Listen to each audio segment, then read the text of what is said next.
ఆలూరు నుండి గత 6 పర్యాయాలు కాంగ్రెస్ వైఎస్ఆర్ కాంగ్రెస్ పార్టీ అభ్యర్థులు గెలుస్తూ వస్తున్నారు. ఆ పార్టీల నుండి గెలిచిన 2 అభ్యర్థులు మంత్రి పదవులు కూడా చేపట్టారు. 2 మంత్రులుగా పనిచేయడంతో నియోజకవర్గం ఎంతో అభివృద్ధి చెంది ఉండాలి. కానీ ఆలూరులో ఎక్కడ వేసిన గొంగడి అక్కడే అన్న చందంగా ఉందంటున్నారు నియోజకవర్గ ప్రజలు. మరి ప్రస్తుత ఎమ్మెల్యే గతంలో మంత్రులుగా చేసిన వారు ఏం చేశారు? ఆలూరు అభివృద్ధి వారికి పట్టలేదా?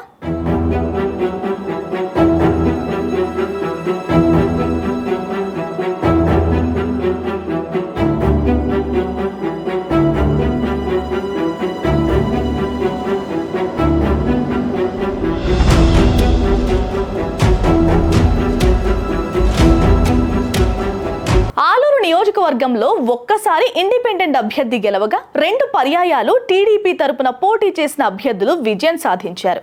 మిగిలిన అన్ని పర్యాయాలు కాంగ్రెస్ వైఎస్ఆర్ కాంగ్రెస్ పార్టీల అభ్యర్థులు విజయం అందుకున్నారు.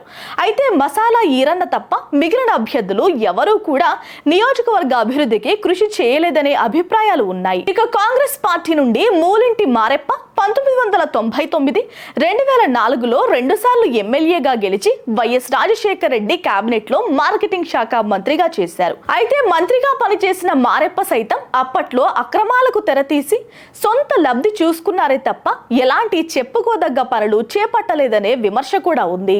ఇక 2014, 19 2 పర్యాయాలు వైసీపీ అభ్యర్థిగా గుమ్మనూరు జయరాం విజయం సాధించారు. బోయ సామాజిక వర్గానికి చెందిన జయరాం వైసీపీ ప్రభుత్వ హయాంలో రాష్ట్ర మంత్రిగా పదవిని అనుభవించారు. ఆయనకు అక్షర జ్ఞానం అంతంత మాత్రమే అయినా రాజకీయంగా అదృష్టవంతుడని అంటారు. వాల్మీకి సామాజిక వర్గానికి చెందిన జయరాంకు వైసీపీ ప్రభుత్వం కార్మిక శాఖ మంత్రిగా పదవి ఇచ్చింది. అయితే తన మంత్రి హోదాను నియోజకవర్గం అభివృద్ధికి కాకుండా జయరాం కుటుంబ రాజకీయంగా లబ్ధి పొందేందుకు వాడుకుందనే విమర్శ కూడా ఉంది. మంత్రి పదవి తన సొంత వారి కోసం బాగా ఉపయోగపడిందే తప్ప వరుస విజయాలు అందించిన జనానికి కానీ నియోజకవర్గానికి కానీ జయరాం ఏమీ చేయలేదనే చర్చ ఉంది. ఈ క్రమంలోనే జయరాం వల్ల కూడా ఆలూరుకు ఒరిగిందేమీ లేదనే విమర్శలు వెల్లువెత్తుతున్నాయి. అంతేకాకుండా కర్ణాటక సరిహద్దుగా చేసుకుని ఎన్ని అక్రమాలు చేయొచ్చో అన్ని కూడా మంత్రిగా జయరాం హయాంలో జరిగాయనే ఆరోపణలు ఉన్నాయి. మంత్రి సోదరుల కనుసన్నల్లోనే అన్ని అక్రమాలు నడిచాయంటారు అక్కడి ప్రజలు.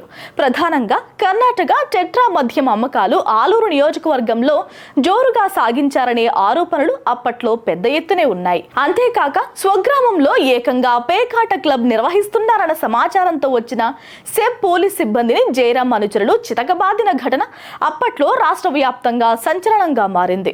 ఇక మరోవైపు అక్రమ బియ్యం, ఇసుక దందా, ఇత్తిన భూముల వ్యవహారం ఇలా అన్ని కూడా జయరాం చుట్టూ తిరిగాయి. అయితే గత 2 పర్యాయాలు ఆలూరు ఎమ్మెల్యేగా ఎన్నికైన జయరాం అభివృద్ధి విషయంలో ఏ మాత్రం శ్రద్ధ చూపలేదంటున్నారు అక్కడి ప్రజలు. పైగా నగర డోన హగరి ప్రాజెక్టుల పేరుతో ఎలాంటి పనులు చేయకుండా నిధులు కాజేశారని అపవాదు మూటగట్టుకున్నారు. అలాగే వంకవాగుల్లో జగనన్న స్థలాల కోసం భూములు కొని అక్రమాలకు పాల్పడ్డారనే ఆరోపణలు ఉన్నాయి. జగనన్న జల స్రవంతి పేరుతో కూడా అవినీతి చేశారని, సాగు, తాగునీరు, రోడ్లు తదితర వసతులు కల్పించడంలో మంత్రిగా జయరాం పూర్తిగా విఫలమయ్యారనే టాక్ ఉంది. ఇంతటితో ఆగకుండా ప్రశ్నించిన వారిపై భౌతిక దాడులకు పాల్పడ్డారనే ఆరోపణలు మూటగట్టుకున్నారు జయరాం. గత వైసీపీ హయాంలో గుమ్మనూరు జయరాం కార్మిక శాఖ మంత్రిగా ఉన్న సమయంలో తన కుమారుడికి బెంజ్ కారు గిఫ్ట్ వచ్చిందని సంచలన ఆరోపణలు వెల్లువెత్తాయి. దీంతో 2024లో వైసీపీ పార్టీ జయరాంకు టికెట్ నిరాకరించి బూసినే విరూపాక్షికి టికెట్ ఇచ్చిందనే వాదన కూడా ఉంది. అయితే గత ఎన్నికల్లో రాష్ట్ర వ్యాప్తంగా వైసీపీ గెలిచిన 11 సీట్లలో ఆలూరు ఒకటి కావడం విశేషం. ఇలా అనేక విధాలుగా జయరాం సోదరులు అవినీతి దందా చేయడంతో గత వైసీపీ ప్రభుత్వం ఆలూరు ఎమ్మెల్యే టికెట్ ను ఇవ్వలేదని చెబుతారు.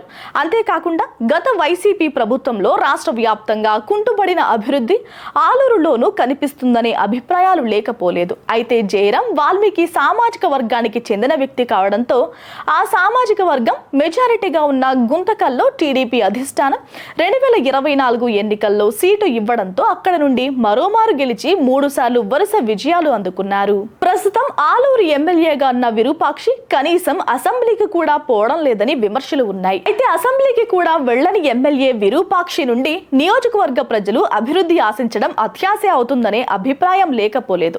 చూడాలి మరి. ఇప్పటికైనా ఎమ్మెల్యే విరూపాక్షి అసెంబ్లీకి వెళ్లి ప్రభుత్వం నుండి నియోజకవర్గానికి కావాల్సిన అభివృద్ధి పనులతో పాటు జింకల నివారణకు శాశ్వత project, tomato juice factory, Vedavathi project నిర్మాణం చేపట్టగలరు. ఇవన్నీ జరిగితే ఆలూరుకు శాశ్వతంగా అభివృద్ధి జరిగినట్టే అని అక్కడి ప్రజలు అంటున్నారు.